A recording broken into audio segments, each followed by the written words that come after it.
Live osibye chano munaffe atulaba nze Justin Birungi Kayembe okutusaako ag'obudde buno ndi ne munaffe Rosette Karungi akozesa bubonero okuvvuunulira abo abalina okusomoza mu kuwulira. Ag'olunaku olwaleero katugatandike n'ababaka ba Paalamenti abatula akakiiko akateekebwawo okulondoola endwadde eya COVID-19. Bano batalaza ebitundu by'eggwanga eby'enjawulo naye bategeezezza nti baagala gavumenti eddemu ekifuulo ekyabuwaze okukebera buli muntu ayingira eggwanga Uganda. Kino kidiridde okutuuka ku nsalo ey'Emalaba ne bakizuula ng'abantu abasinga bayingirira ku bipapula bijingirire abakebera batono nnyo so nga ate n'obwetaavu bukyali bungi. Ababaka ku kakiiko ka Paalamenti akateekebwawo okulondoola COVID-19 baagala gavumenti eddemu okukebera okw'obuwaze ekirwadde kya COVID ku nsalo z'eggwanga zonna.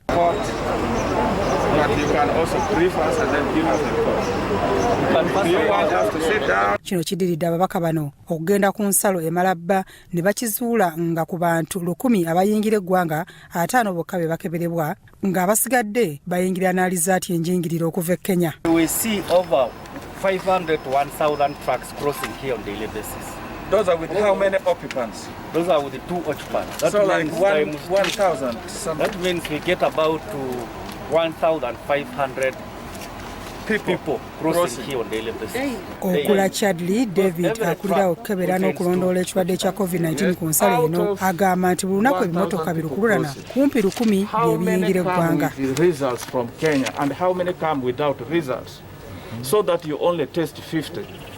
What I want to get when you clear look at is, an average, for example, if we are receiving 500, let me say 1,000 truck drivers crossing, you find out of that sometimes 950 are having results from Kenya.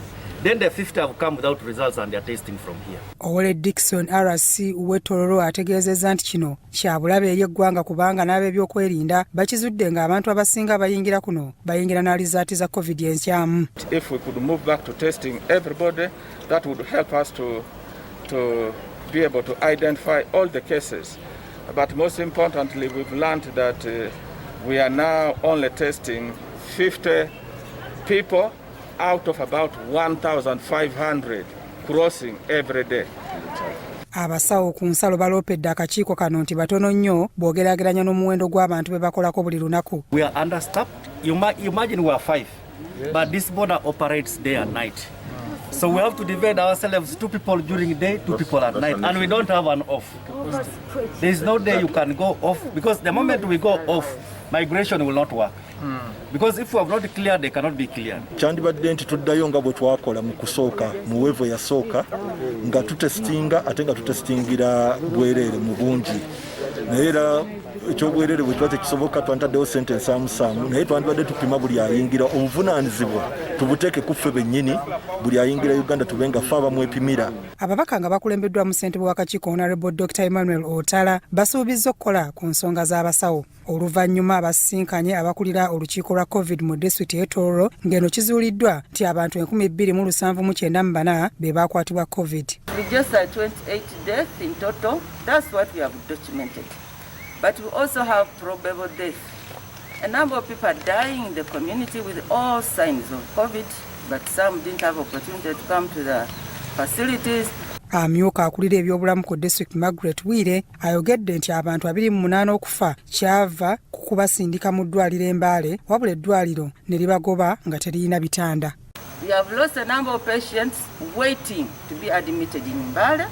We have lost a number of patients bounced from Mbale because the region cannot contain. Amyuka RDC Yahaya Were alaze okutya olw'ekirwadde ekyeyongedde nga kitandise n'okukwata abasirikale. Byamunyirwa Ivan Lameka. Naye tugenze okizuula n'abasirikale baffe abamu batandise okulwala. So wensabira bannayuganda abasirikale baffe benforcinga naye temubakuba mayinja bantu nga mmwe era bw'oba oli mulwadde tomukwatako musiiga bulwadde. Crossroads TV Omunnyo.